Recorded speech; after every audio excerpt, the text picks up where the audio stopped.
Que bom, Pastor Carlos, que bom, Rosa, ter vocês aqui nesse bate-papo com os missionários da APMT. Sejam muito bem-vindos.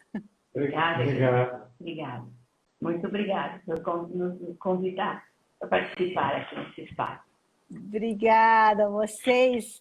É um prazer para nós conhecer um pouquinho mais sobre a vida, o ministério que Deus tem feito em vocês, através de vocês, ao longo dos anos, né? Todos vocês que estão nos acompanhando, muito obrigada por estar aqui conosco. Compartilhe, mande para os seus grupos de WhatsApp e não perca esta live, que vai ser muito importante a gente conhecer um pouquinho mais desse casal tão abençoado. Que bom que vocês já chegaram, nós vamos aproveitar bem o tempo, que temos 1 horinha, né? E o tempo passa muito rápido. Pastor Carlos, nós queremos conhecer um pouquinho vocês, sua família, quiser se apresentar um pouquinho para que todos possamos te conhecer um pouquinho mais. Boa tarde, gente. É um prazer estar aqui com vocês, poder compartilhar um pouquinho aqui da nossa vida, da nossa experiência, né? Bom, eu sou Carlos Delpino, eu posso falar de mim. Bom, sou pastor da Igreja Presbiteriana desde o ano de 85, ordenado em janeiro. Não venho de uma família evangélica. A minha conversão aconteceu na minha adolescência, através de um trabalho de evangelização da ABU, dos secundaristas, no caso, no colégio onde eu estudava, né? Foi a primeira vez que eu tive contato com o evangelho. Em Belo Horizonte. Em Belo Horizonte, aos 15 anos de idade. E mais tarde fui para o seminário, ainda em Belo Horizonte mesmo, e me formei como pastor da nossa igreja. Fui ordenado no ano de 85, né? Trabalhei em algumas igrejas, sul de Minas, Itajubá, depois Goiânia, passamos muitos anos em Goiânia. Na verdade, o nosso presbitério é o de Goiânia, né? Temos ali muitos amigos, muitos irmãos queridos, conhecemos muita gente. Ali trabalhei no seminário também. Sim. Então, o seminário introduz a gente em praticamente todas as igrejas, né?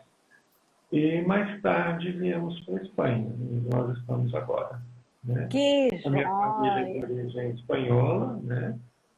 Do sul da Espanha, da região de Málaga, Sevilha. E a sua ascendência é espanhola mesmo, né, pastor? Seus pais ou seus avós?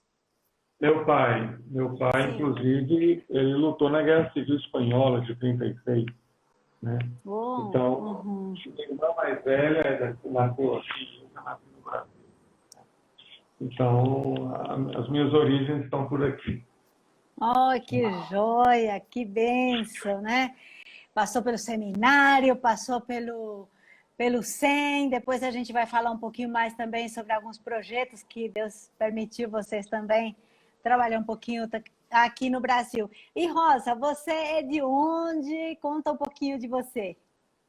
Bom, eu sou mineira, fui criada em São Paulo, né? No interior de São Paulo e na capital também. A primária eu fiz no bairro aí, pertinho aí da APMT, né? Fiz na Vila Monumento, que está entre Cambuci e Ipiranga. Então, eu ia assistir filme aí na Avenida Lins de Vasconcelos. Era o cinema mais perto. Então, a APMT já te chamava nessa época. Pois é, e eu não era crente, né? Não sou de família católica.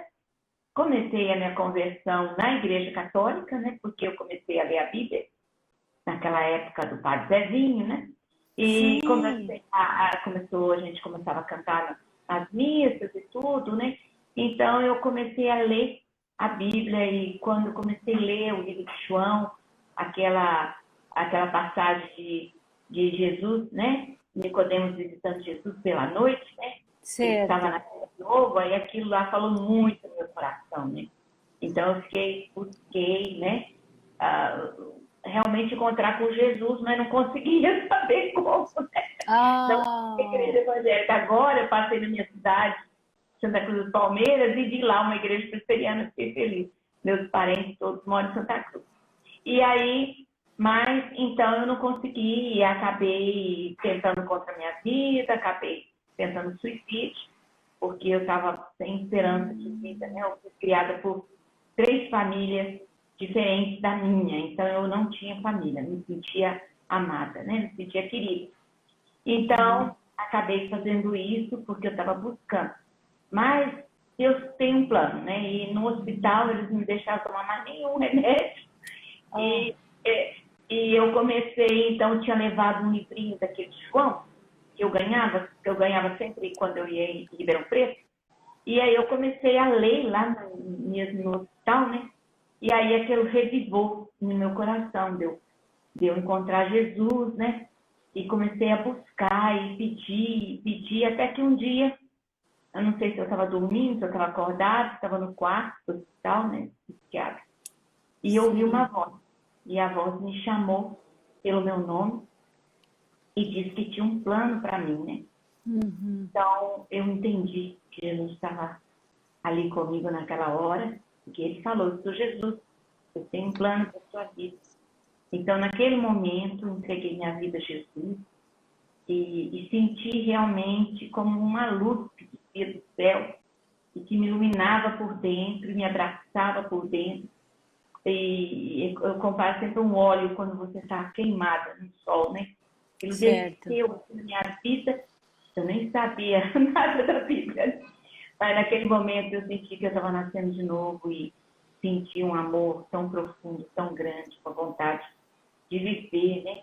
Sentir viva. E eu nem queria dormir. Mas eu pensava, se eu dormir, eu vou perder, né? Mas não. Como Jesus muda, né? Que eu comecei aquela vida, estava vibrante dentro de mim, sabe? Eu me senti viva. Só que eu não podia sair do hospital, porque era feriado, isso aconteceu no dia 24 de dezembro de 76, né? Era Natal. Aí eu tive que esperar só o dia de Reis para sair. Mas eu li aquele livrinho de João, assim, trás para frente para trás, sabe? Eu tinha uma vontade de ler a Bíblia. Aí uma menina me deu uma Bíblia, mas uma Bíblia do Testemunho de Jeová, e eu comecei a ler a Bíblia e não gostei, aí deixei de lado e lia só o livro de João. Bênção. Que bom. Que bom. Então foi lá onde o Senhor se revelou mesmo. Depois Deus me conduziu a uma igreja, né? Igreja presbiteriana de Pirassununga. Certo. E fui morar pertinho de uma menina que era da igreja presbiteriana. Me convidou, eu fui, e até hoje, eu tô na igreja presbiteriana, não saí mais, né? Graças a Deus, que bênção. É gostoso saber, né, como o Senhor vai tendo experiências com a gente, nós com Ele, né, e vamos nascendo de novo e encontrando com Ele. Pastor, mas como foi esse início, esse começo dessa caminhada missionária, depois da sua conversão, pastoreio de igreja, seminário, o que foi que te levou para essa inclinação missionária transcultural? Olha, Emma, talvez eu vá decepcionar muitos irmãos que estão nos assistindo, porque a maioria dos relatos são assim muito, às vezes, espetaculares, de vocação missionária, de um ardor missionário tremendo, né? O que aconteceu comigo é que eu saí do seminário, comecei a trabalhar no pastoreio da igreja em Itajubá, e surgiu, naqueles anos, final da década de 80, um curso de mestrado que ia ser oferecido no seminário de Campinas, se não me engano, acho que era o seminário de Campinas. Certo. E eu falei, porque a vida acadêmica sempre me atraiu muito, né? Somente do seminário para cá. Antes do seminário, eu era o tipo aluno que tomava bomba, ficava em recuperação. Mas depois do seminário para frente, eu mudei de vida. Entendeu a importância do estudo, né? Então eu me matriculei nesse curso. E eu não me lembro o nome do professor que viria dos Estados Unidos dar uma matéria, mas ele não pôde vir por questão de saúde e o curso foi suspenso. E eu confesso que eu fiquei muito frustrado. E justamente naqueles dias, chegou na minha mão um folheto falando de um curso de missiologia, que seria um mestrado, oferecido pelo SEM. Eu nunca tinha ouvido falar do SEM. Então, para não ficar sem estudar, eu me matriculei. É mesmo? De frustração para o SEM. Aí eu tenho que falar uma coisa. Aí eu comecei a estudar e comecei a conhecer a missiologia, a perspectiva bíblica da missão. E aí que eu fui me abrindo para esse trabalho. Só que a Rosa tem uma versão Não, também. Uma versão, como é que é? Uma versão soberana dos caminhos de Deus agora? Mais ou menos. Eu era apaixonada por missões. Logo que eu converti, eu tinha certeza, sabe, que Deus estava me chamando. Eu lia muito o irmão André, né? Então era a tua oração, Rosa. Mas ele, quando começou o seminário, ele pegou meu livro de missão e trocou. Olha! Mas quando chegamos em Itajubá, eu comecei a fazer o trabalho com as crianças, né? De escrever cartas para os missionários. Orava, e ele falava que ele queria fazer sistemática. Eu falava, não, Deus, faz ele fazer missões. Poxa, isso aí. Isso é bom, né? Porque quando Deus chama, não tem como fugir, né, pastor? Tem como escapar. E lá no SEM, a gente acho que se encontrou muito rapidamente no módulo, alguma coisa, mas depois Deus teve também o seu propósito, ficou alguns anos lá no SEM, né? Nós ficamos lá 5 anos. Sim. Aí eu fui como professor residente. Trabalhei como deão dos alunos, até que o Timóteo Carriqueira era diretor e ele já foi para os Estados Unidos e quando voltou para o Brasil, voltou para um outro projeto. Então eu assumi e terminei meu período lá na direção do SEM. Que joia, João. E Rosa, você também teve uma formação de auxiliar de enfermagem, fez o cursos aí. Como é que foi? Então, tem algumas pessoas aqui mandando um abraço. Estou lendo aqui alguns. A Gláucia. Nossa, Catiane, olha, tem muita gente. Um abraço aí para todo mundo aí que está nos acompanhando. E vamos continuar então, Rosa. Fala um pouquinho dessa sua caminhada de preparo também. Eu acabei, né, no SEM, primeiro eu fiz enfermagem, né, porque eu saí de casa muito cedo, né, até mesmo pela minha fé, a família que eu estava, né, não queria que eu continuasse sendo crente, então eu segui minha madrinha e saí para trabalhar, né. E acabou o pastor da igreja, que é o pastor Dari, me levou para Belo Horizonte, ele e a esposa. Eu fui para lá e a minha irmã dele trabalhava no hospital evangélico. E então me convidou para trabalhar com ela, né? E começou a me treinar. Eu não sabia nada de hospital. E logo em seguida eu comecei a fazer o curso de auxiliar de enfermagem. Trabalhei quase 10 anos como lá no hospital, eu trabalhei uns 5, 6 anos. Nesse tempo, eu já me envolvi com uma missão que tinha dentro do hospital de evangelizar os doentes, né? E os pacientes. Então, era depois do plantão, a gente fazia isso. E também me envolvi um pouco com as voluntárias que tinha lá da missão Frederick Friedman. E, por incrível que pareça, eu moro numa rua aqui que chama Frederick Friedman. Mesmo! Olha as cristocidências aí, hein? E aí eu trabalhei no hospital, depois eu trabalhei no SESC, E, bom, na verdade, Deus usou a minha profissão a vida inteira, porque no SEM também, né, eu era enfermeira, e eu cuidava de todo mundo que estava doente. Eu cuidava, que cuidava, que fazia bolinho, que cantava parabéns, né? Eu me envolvia nesse tempo. Então, acabou que Deus usou muito, né, minha? Mas eu sempre tive muita vontade de fazer missões, né? Sim. Estudar. Acabou que quando eu fui para o SEM, naquela época, eles não aceitavam mais pessoas que só tivessem segundo grau, tinha que ter universidade. Por isso, eu comecei a fazer economia doméstica lá. Para poder fazer o SEM, mas acabou que eu não pude, né? Aí, quando nós fomos para Goiânia, a gente fundou o CBTM. Essa é uma parte muito importante do ministério de vocês, que eu gostaria assim, só que desse uma pincelada também. O que motivou vocês a criar o CBTM? Bom, da minha parte, o que motivou foi que eu tinha muita vontade de fazer missões, vontade de estudar.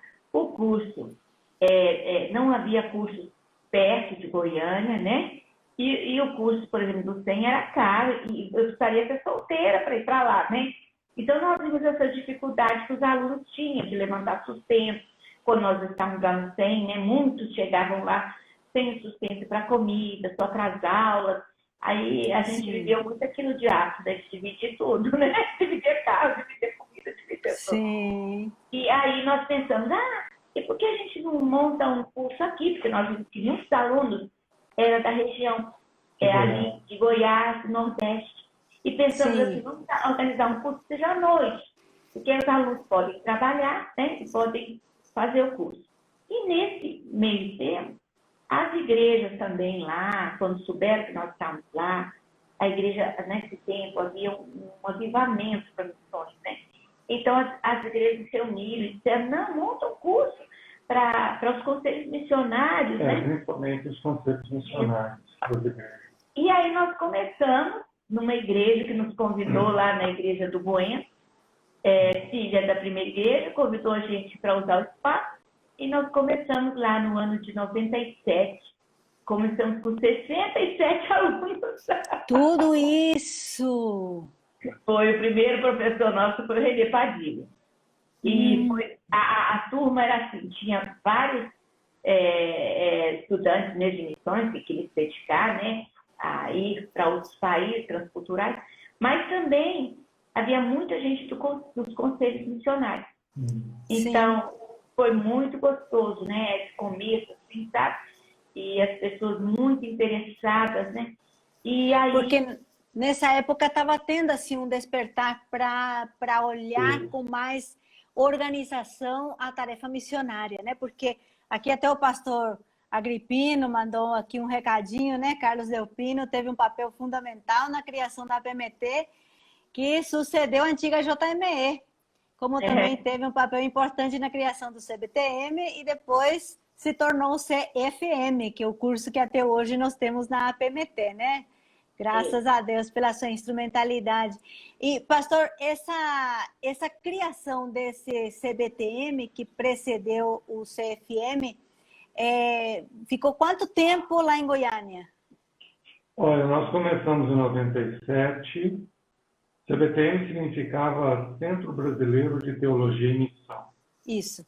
E funcionou de forma independente uns 3, 4 anos. Depois nós passamos o curso para o Seminário de Goiânia, Seminário Presbiteriano, né? E se tornou como um departamento do seminário. E aí ficou até 2007, o final de 2006, se não me engano. Início de 2007, então, a gente desarticulou esse departamento do seminário e passamos todo o material para a PMT dar continuidade ao mesmo programa, né, do antigo CBT. Então, ficou 10 anos em Goiânia. E aí veio para São Paulo, que é o curso hoje oficial de treinamento dos missionários da IPB, né, que vão trabalhar em contexto transcultural. Essa formação no CFM, que o senhor também continua sendo professor, né? E um dos principais articulistas nossos também, da revista Alcance. Nós temos a bênção de contar com a sua colaboração, agora a Rosa também. Nessa próxima está saindo um artigo bem legal que ela escreveu também. É uma bênção ter vocês. E também, pastor, o senhor já foi membro da Junta de Missões Estrangeiras, que depois ficou a PMT, né? Essa transição aí o senhor estava também. Sabe, eu fui nomeado pelo Supremo Conselho no ano de 94 para a Junta de Missões Estrangeiras, a antiga JME. E eu estava em toda a transição da antiga junta para a atual APMT, na virada do ano 2000. Participei ativamente na construção do que é a APMT, estatutos, ou seja, tudo, né? Filosofia, etc, etc. E fiquei como membro da diretoria até vir para cá, 2007. Eu acho que, na verdade, ainda fiquei até 2008, uns meses depois que eu já estava como missionário. Cheguei como membro da diretoria uns meses depois. Então, uns 8 anos, então, também nessa transição e o começo da APMT. Aí foi essa nova etapa da vida. Hã? Desde 94 com a agência. 94 com a junta, né? Com a junta e depois com a junta, depois com a agência, que virou agência. Exato. Que bom, que bênção, né? E nessa nova etapa, então, de vocês aí, essa trajetória tão abençoada aqui no Brasil, todas as experiências, preparo, aí vocês, como é que foi para Deus direcionar o coração de vocês para a Espanha, para a la Madre Tierra? Nós chamamos a Madre Pátria. Madre Pátria. Bom, a gente veio em 2000 para eu fazer um doutorado em teologia aqui na Universidade de Salamanca. Tinha começado na Universidade de Oxford, mas um regime semipresencial, tinha que ir 2 vezes por ano à Inglaterra, ficava 1 mês e meio, e dando muita matéria no seminário, era executivo da Junta de Missões Estrangeiras, da FTL do Brasil, então foi impossível levar esse doutorado. Eu interrompi e uns 2, 3 anos depois eu comecei aqui em Salamanca, na universidade. Então, nesse período, eu dei um apoio aos que estavam, principalmente na Espanha. E também um pouco estavam na Europa, mas principalmente estavam na Espanha. E surgiu no coração da gente a ideia de que seria importante ter um projeto de cuidado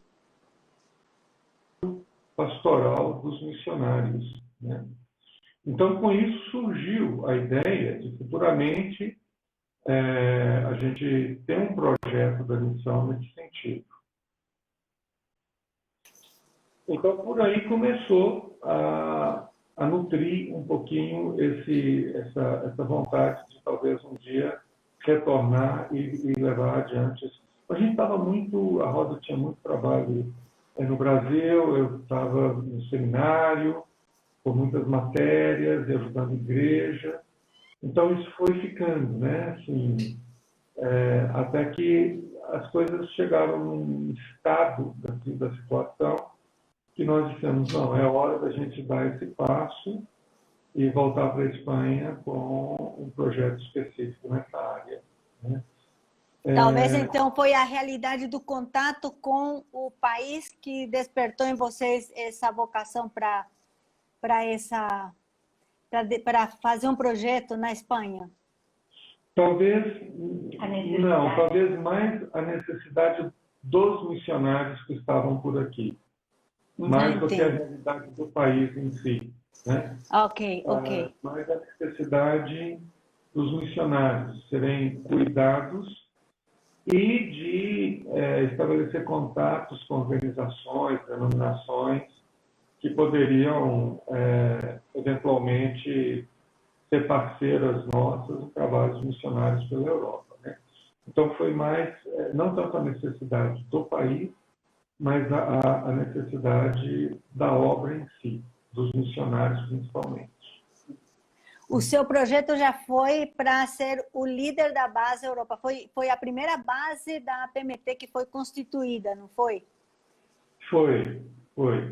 O projeto, na verdade, era para começar a base, porque a agência não tinha a menor ideia de como fazer, né? Então, a gente fez tudo aqui do zero, a partir da nossa experiência, dos nossos estudos, dos contatos que a gente foi estabelecendo, das portas que foram se abrindo, né? Muitas se fecharam também, e com isso a gente foi construindo um conceito e uma prática que se transformou num projeto. Que foi a primeira base da agência no mundo. Hoje tem outras, né? Mas, graças a Deus, foi um projeto que deu certo e que acabou sendo a plataforma para a criação das outras bases. Tanto que os documentos hoje da PMT que falam sobre líder de base é uma cópia do que a gente fez aqui. Certo. Então, graças a Deus, foi uma contribuição que a gente deu e que está aí, mais uma, né? Mais uma contribuição. Foi bom, né? Eu acho que, assim, o tempo que a gente viveu aqui, os 2 anos para ele fazer o doutorado, foi importante, porque nessa época eu fortaleci mais meu espanhol, né? E continuei estudando, tirei o diploma Cervantes, né? E então, até acabei dando aula no seminário de espanhol com o diploma, né?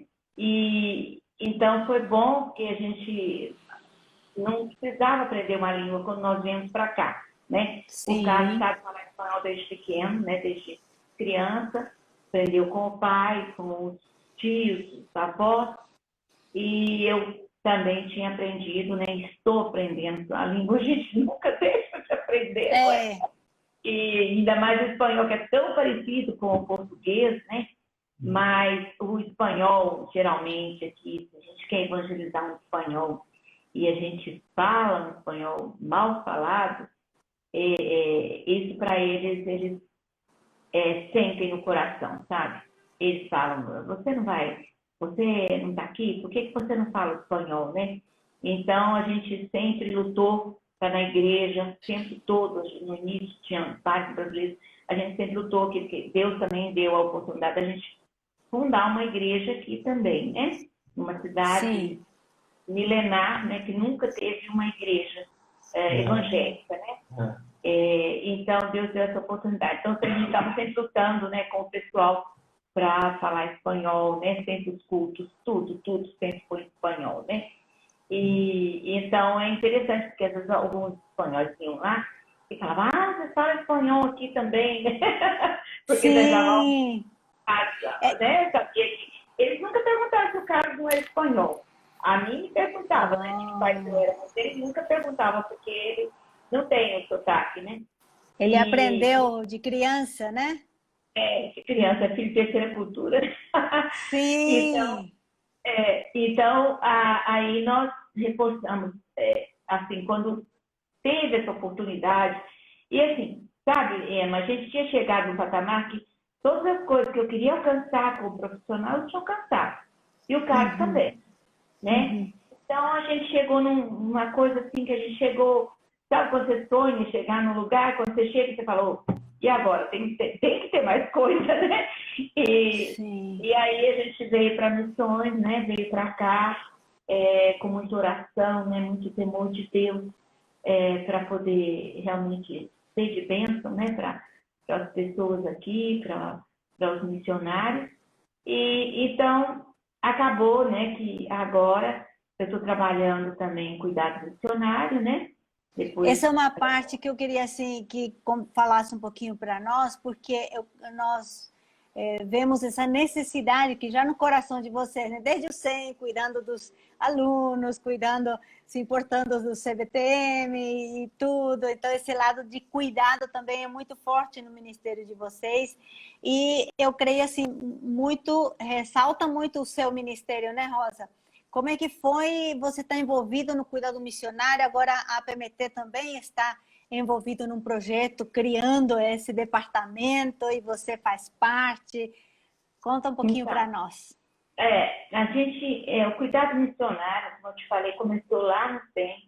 Depois a gente foi para o seminário, quando o cara já assumiu funções lá. Eu sempre assumi muito o ministério com ele, né? Então, o CBTM, inclusive, foi oferecido para todas as esposas dos seminaristas, dos pastores grátis, porque eu sei que é uma dificuldade, às vezes, com o orçamento doméstico, né? Os dois pagarem, né? Então, como eu sempre ficava naquela vontade de estudar e não tinha recurso, então a gente abriu, e até hoje eu recebo, né? Gente, recadinho no message, falando, quanto foi bom aquilo, porque apesar que era preparo missionário, mas, gente, o curso prepara você para servir, né? E é importante, porque no Brasil, com tanta diferença cultural que tem, né? É importante também. Muitas pessoas me falaram, né? Eu nunca pensei que eu fosse usar, porque era um curso para missão transcultural, mas acabou usando, porque a gente também ensinava como dar aula para criança, para adolescente, né? Tinha bastante coisa prática no curso, né? Então, até hoje eu recebo gente me falando que foi uma bênção, né? E aí, quando nós viemos para cá, nós entramos por causa do cuidado missionário, né? Que era um chamado que a gente tinha. A base da Europa foi isso, né? Cuidado missionário. A gente veio justamente para isso, né? Foi a única coisa que nos moveu realmente, né? E então, aí agora que eu estava sentindo já vontade, assim, eu sentia que Deus me chamava para estender mais as cordas da minha tenda, né? Como diz a Isaías. Então, esse ano, eu tirei um tempo, assim, né? Depois que a gente deixou a base, tirei um tempo para poder estudar, ficar com Deus, sabe? Foi muito bom. E nesse tempo apareceu essa oportunidade. Primeiro a Alicia, né? Eu fui convidada para participar do rolê virtual. Aí comecei a fazer o treinamento. O que é o rolê virtual, só para quem não entende? O rolê virtual é um trabalho da AMTB, né, que faz trabalho com filhos. A AMTB é a Associação de Missão Transcultural do Brasil, né? Isso. E aí a AMTB, nesse tempo de pandemia, né, ela começou a fazer trabalho com as crianças, com os adolescentes de modo virtual, que antes não se fazia. Aquele trabalho presencial no Brasil com encontros anuais, né? E então, aí eles surgiram essa possibilidade, nós começamos a fazer treinamento e logo em seguida apareceu um grupo que queria começar a trabalhar, grupo de mães missionárias que queria trabalhar com crianças. E eles não tinham trabalho ainda nisso, os filhos, né, que é o trabalho da SIM, de cuidado integral do missionário. E aí a Alice me falou, você que, né, porque eu tenho um mestrado em psicologia, trabalho com crianças aqui com dificuldade de aprendizagem, com adolescentes também, mas mais com crianças. Aí ela falou, você não está interessada? Eu comecei com um grupo e a gente começou numa semana, na outra semana nós começamos as reuniões, tá? E tem sido uma bênção, gente, bastante crianças, mais de umas 25, 27 crianças, e cada vez tem entrado mais crianças, né? Então, nós fazemos uma reunião virtual com eles, tem uma abertura, né? E depois a gente divide em salas e os professores trabalham de acordo com as idades, né? E então, desde maio... Que bom por você... Que vocês têm... seus filhos foram adolescentes para a Espanha, aí vocês já têm também essa vivência dessa necessidade de cuidar dos filhos, né? Isso.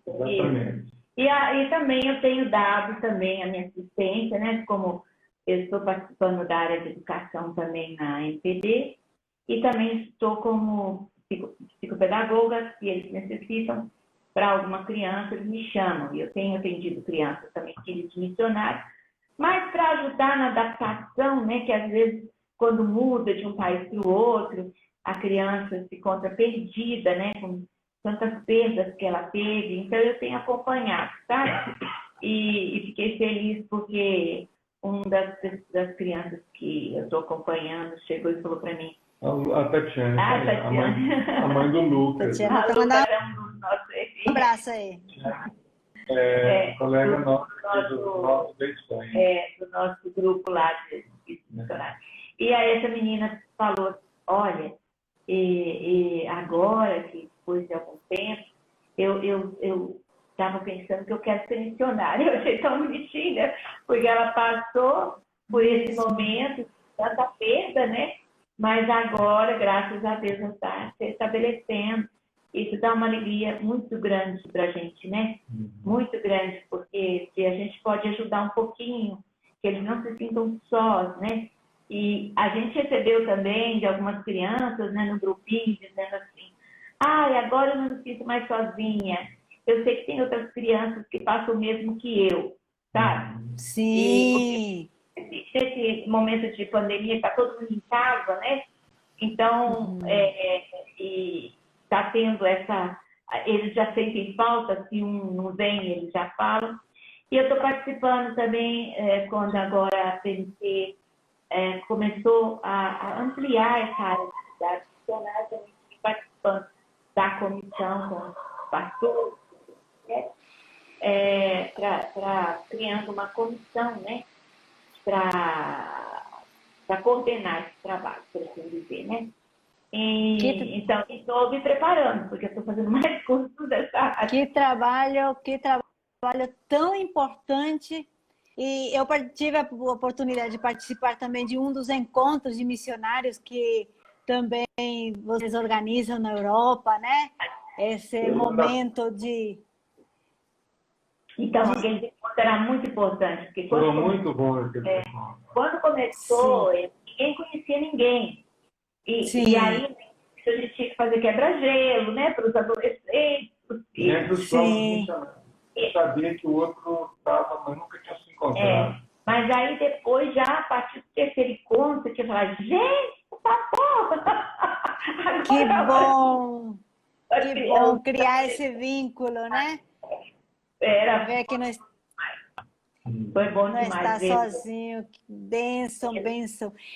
E como é que foi ou como está?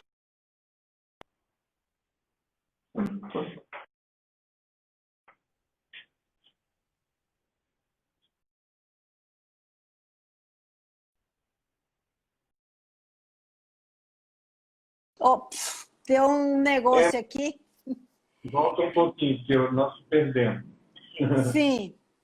Como é que foi essa igreja que vocês estão plantando aí em Torrelodones, na Espanha? Se você pode falar um pouquinho desse projeto. Claro. A gente resolveu morar em Torrelodones porque era uma região conhecida nossa. A gente tinha morado em La Rota, que é uma cidade próxima, no período do meu doutorado. Então, a gente conhecia bem a região. E essa cidade, Torrelodones, né, aportuguesando, é uma cidade de porte médio grande. Tem hoje uns 25 mil habitantes. Isso para a Europa é uma super boa cidade, né? Sim. É uma cidade que é um polo regional. E uma cidade que não tinha presença evangélica, nunca teve presença evangélica. Torrelodones foi fundada há uns 1.350 anos atrás por um assentamento de visigodos, quando eles estavam invadindo o Império Romano. Tudo isso aqui era Império Romano. E depois ficou na mão dos mouros, dos muçulmanos, uns 450 anos a cidade, até que começou a expulsão dos mouros do norte para o sul e passou por aqui recuperando, reconquistando a cidade ou povoado para a cristandade católica. Então, agora, por exemplo, no mês de agosto desse ano, a cidade de Torrelodones comemorou 813 anos da reconquista para a cristandade, a reconquista cristã, que chama de da reconquista, né? E até hoje tem na cidade uma torre, que dá nome à cidade, né? Que é uma torre do século IX, construída pelos muçulmanos, que fazia parte de uma primeira linha de defesa militar da capital, que era Toledo. A primeira muralha de defesa da capital muçulmana, de Toledo, estava a Torrelodones, a mais de 100 quilômetros longe da cidade. A primeira cidade, 100 quilômetros fora da cidade. E vinham uma série de muralhas de defesa até chegar na capital dele. Então, uma cidade assim que nunca teve uma presença evangélica. Então, nós mudamos para Torrelodones, moramos 9 anos lá, hoje a gente mora numa cidade vizinha, e começamos o trabalho de estabelecer uma comunidade cristã, né? Contatos na cidade, contatos em outras cidades da região. Não existem muitas igrejas na região de Torrelodones, na região da Serra Madrilenha. E pouco a pouco foram se unindo a gente, algumas pessoas, algumas famílias. No início tinha alguns brasileiros, a maioria talvez fosse brasileiros. Com o tempo veio a crise de 2008, 2009. Eles foram embora, né? Hoje a gente tem um casal de brasileiros só, que é novo aqui na igreja. Sim. Então, um ano que estão com a gente, um ano e pouco. Mas o restante dos nossos irmãos são ou da Espanha, tem gente do Paraguai, né? Tem! Que bom! De Cuba, de vários lugares, né? E graças a Deus, vários espanhóis. E vários espanhóis, nós temos a maioria espanhóis, graças a Deus. Que então, bênção. não é uma igreja grande, como todas as igrejas na Europa, né? É uma igreja que ainda está em processo de estabelecimento, de solidificação, que tem uma presença que já é muito visível em Torrelodones, ou seja, na cidade todo mundo sabe da igreja. Sim. Então, e hoje a gente faz um trabalho de solidificação, de ampliação Bom, agora esse ano com o confinamento, né? Ficou todo mundo aprisionado. Então, com o aprisionamento, como a gente fala aqui, com o aprisionamento, mudou muito o perfil do trabalho, tudo online, etc. Mas ainda assim, a igreja está firme, os membros estão super animados. Que bênção! Né? Graças a Deus. Que aí, bênção! A igreja, espero que por enquanto seja a única, que outras venham para a cidade. Mas por enquanto é a primeira e única igreja evangélica em Torrelodones. Que bênção! Aqui dos lados tem a Márcia Guimarães. A Márcia foi aluna de vocês no SEM, está mandando um abraço, um beijo. A Marisa quer saber quem é que está do Paraguai aí, que ela é missionária no Paraguai. Depois vocês conversam aí com a Marisa. De repente, um crente lá do Paraguai que foi lá também, né? Que bom. É uma família que metade do Paraguai, metade já está aqui. Se casaram com espanhóis, já tiveram casados já. Já estão mais espanhóis que Paraguai. Já estão mais nacionalizados, bênção. Pastor, a gente vai correndo o tempo demais, né? Mas é muita informação que a gente está compartilhando, graças a Deus. Mas agora vocês estão com um novo projeto também, e eu gostaria que o senhor falasse um pouquinho desse projeto que vocês têm. Tá. Além do projeto de cuidado pastoral missionário que a Rosa está envolvida, né?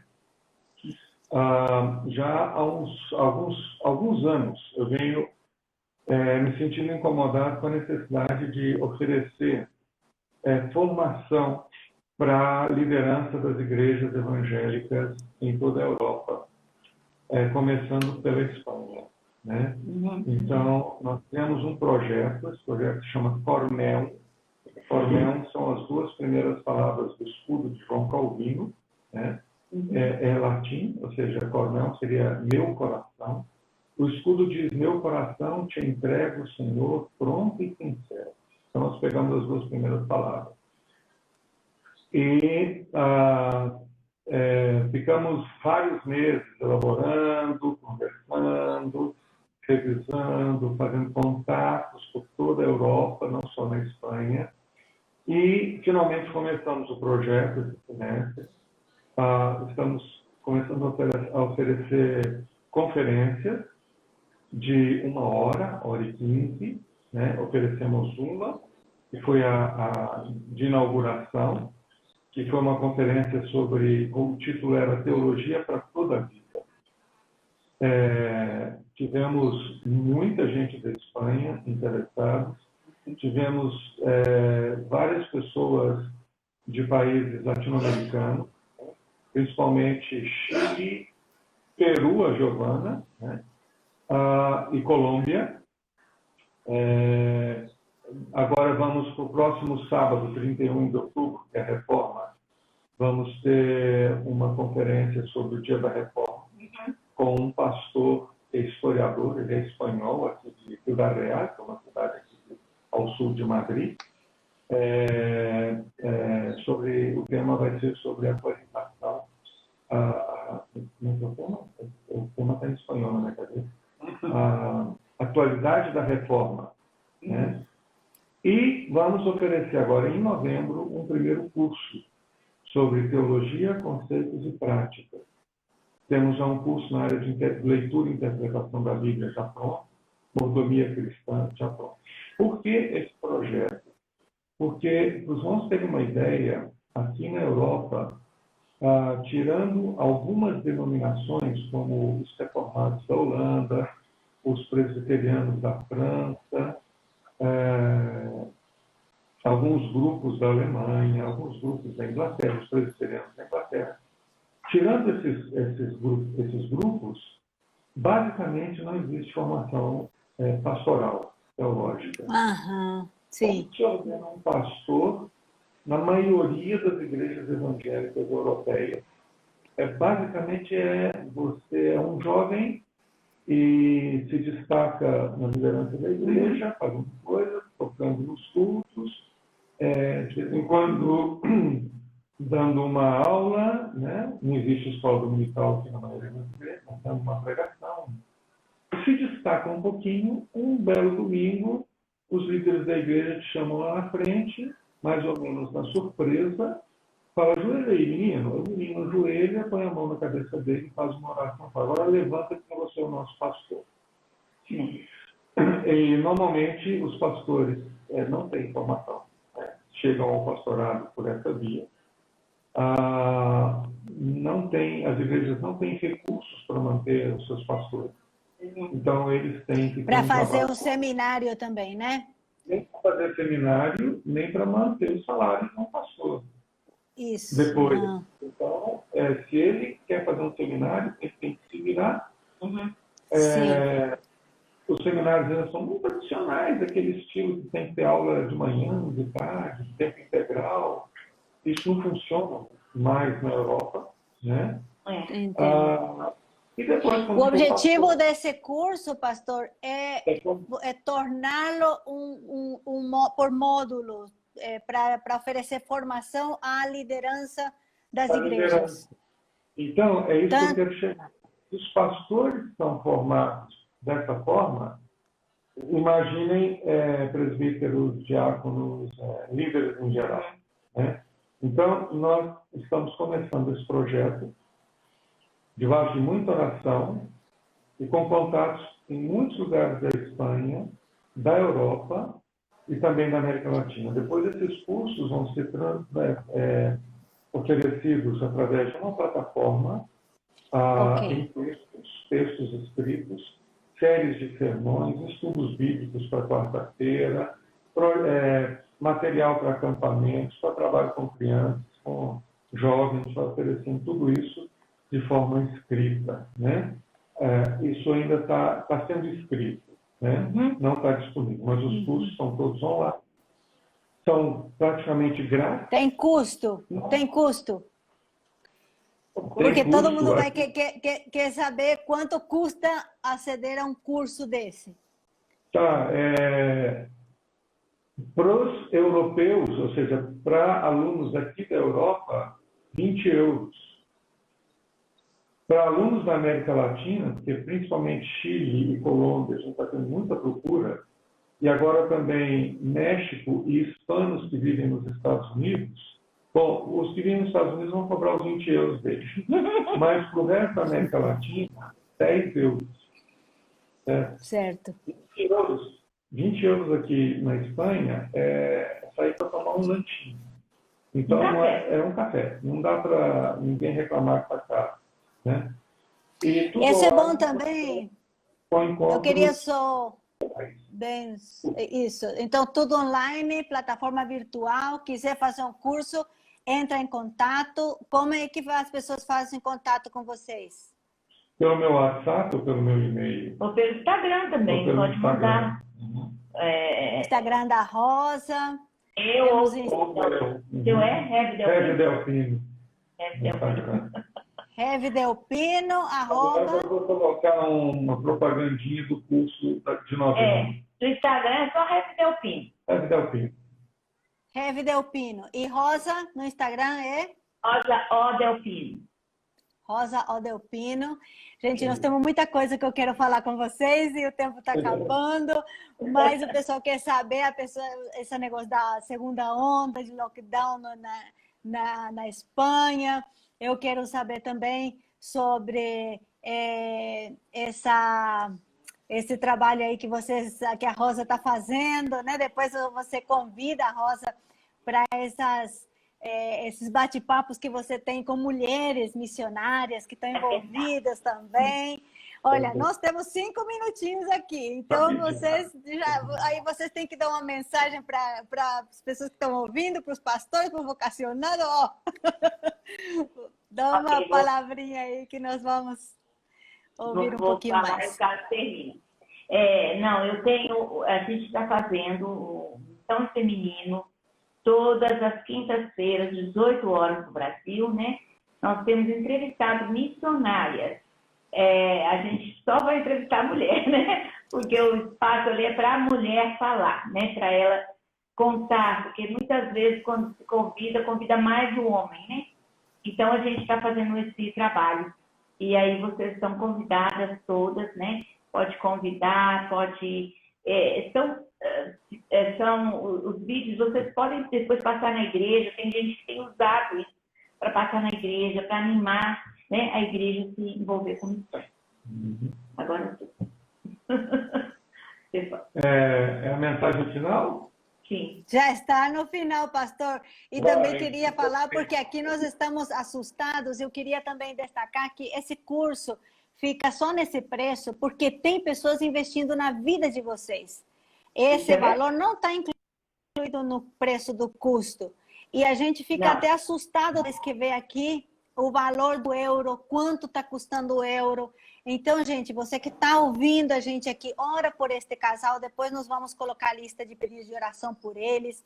A questão da financeira não é fácil para quem mora lá na Europa. E vocês estão vendo esse ministério tão importante, tão necessário.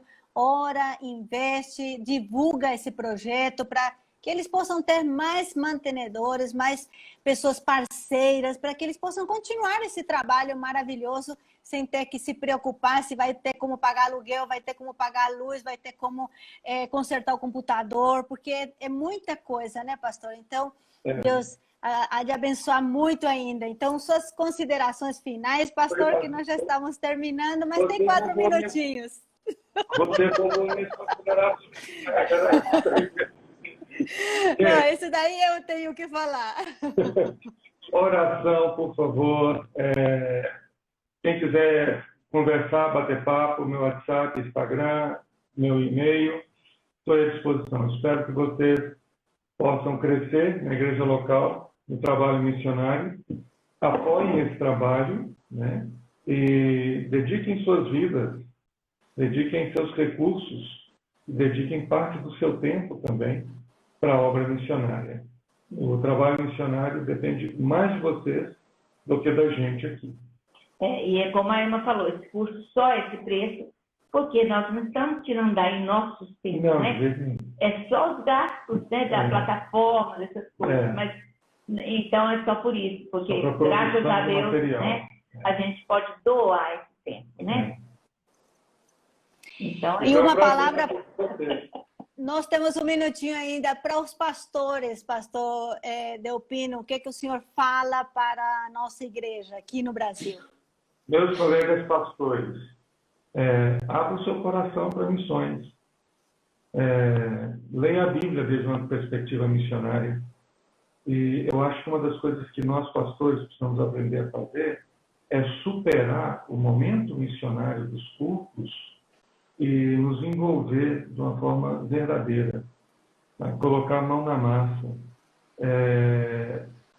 conversar com a gente, para saber qual é a realidade daqui.